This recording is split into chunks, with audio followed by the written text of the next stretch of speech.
the beginning. The other part of this is that we're now going to see the rest of the world sort of link arms around Iran. Because if you're sitting in Moscow or Beijing or Ankara or anywhere else, and you see what...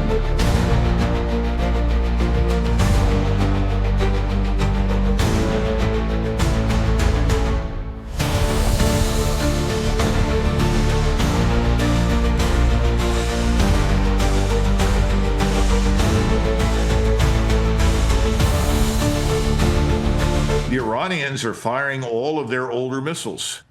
And by older missiles, I mean old technology.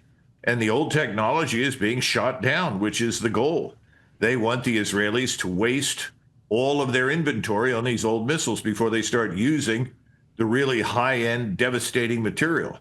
So I think this is just the beginning. The other part of this is that we're now going to see the rest of the world sort of link arms around Iran.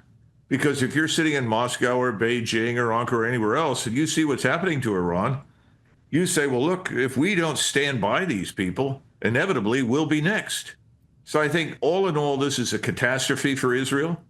Well, Iran, first of all, has an almost inexhaustible supply of missiles, and they have alternative sources. They can not only build their own missiles, they can get additional components and warheads from other sources, whether those sources are North Korea, China, Russia, as I said before, potentially even Pakistan, and I'm sure that there are others. So I think there won't be a shortage of things for the Iranians to fight back with. The real question now is, what do we do? And I think President Trump is already signaling that he'd like to go back to the negotiating table. The problem is that no one believes him. He's destroyed his credibility. I don't think anybody's going to show up to negotiate with him about anything. So I think this is going to go on, and it'll get worse the longer it lasts. But the Iranians, contrary to popular belief, whatever mistakes they've made, and I don't think they've made very many. I mean, everybody says, well, they should have given up enrichment. Not really. That's a sovereign right. And enriching uranium for purposes other than military is totally legitimate. Lots of countries have it. Lots of countries do it.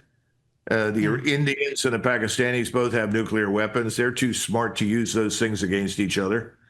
The problem we have right now in the region is you've got one country that has nuclear weapons.